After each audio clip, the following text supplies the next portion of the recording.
एक बार शैतान ने हमारे नबी हजरत मोहम्मद सल्लल्लाहु अलैहि वसल्लम से मुलाकात की थी।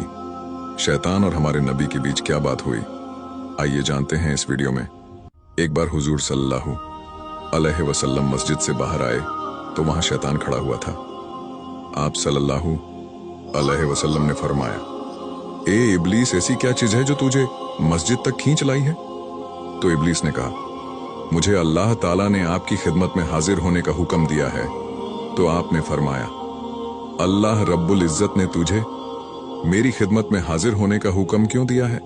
तो शैतान ने कहा, अल्लाह ने मुझे इसलिए भेजा है कि आप मुंह से कुछ पूछे।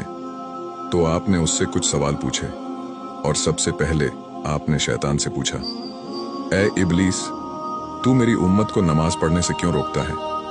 शैतान ने कहा, जिस वक्त आपका कोई उम्मती नमाज के लिए घर से निकलता है तो मुझे एक बीमारी घेर लेती है। फिर जब तक वो वापस नहीं आता मैं उसी बीमारी में मुब्तला रहता हूं। फिर आपने उससे पूछा, तू उन्हें इल्म और दुआ से क्यों रोकता है? तो शैतान ने कहा, उनकी दुआ से मैं अंधा और बहरा हो जाता हूं। मुझे उस वक्त शिफा हासिल होती है जिस वक्त वह फिरागत पाता है। फिर आपने शैतान से पूछा, तू उन्हें कुरान पढ़ने से क्यों रोकता है? तो शैतान ने कहा, जब वह कुरान पढ़ते हैं तो मैं आग में पड़ा रहता हूं। फिर आपने उस बदबख्त से पूछा, तू उन्हें जिहाद से क्यों रोकता है? तो शैतान ने कहा, जिस वक्त वह जिहाद के लिए निकलते हैं या जिहाद का इरादा करते हैं तो उस वक्त मेरे पैरों में जंजीर डाल दी जाती है जब तक वो वापस ना लौटे। इसी तरह जब वह हज के लिए जाते हैं तो उनकी वापसी तक मेरे पैरों में फंदा और पैरों में जंजीर डाली जाती है। और जब वो सदक़े का इरादा करता है तो मेरे सर पर कुल्हाड़ी चलती है जो मुझे ऐसे काटती है जैसे लकड़ियों को काटा जाता है। दोस्तों, शैतान हमारा खुला दुश्मन है।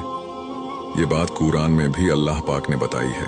शैतान ये सोचता है कि जिस तरह आदम अलैहिस्सलाम की वजह से वो जन्नत से निकाला गया था, उसी तरह आदम अलैहिस्सलाम की औलादें यानी हम भी जन्नत में दाखिल ना हो सकें और जहन्नुम में चले जाएं।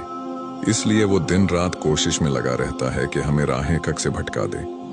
अगर हमें शैतान के फितन से बचना है तो हमें हमारे नबी के तरीके से जिंदगी गुजारनी होगी और अल्लाह के हुक्म की तामील करनी होगी। जो कुछ भी मुश्किल नहीं है तो ज्यादा से ज्यादा यह कोशिश करो कि हमारी जिंदगी नबी के तरीके और अल्लाह के अहकाम को पूरी करते हुए गुजरे और शैतान कभी अपनी चाल में कामयाब ना हो सके। अल्लाह हमें शैतान की चालों और उसके धोखे से महफूज रखे। आमीन।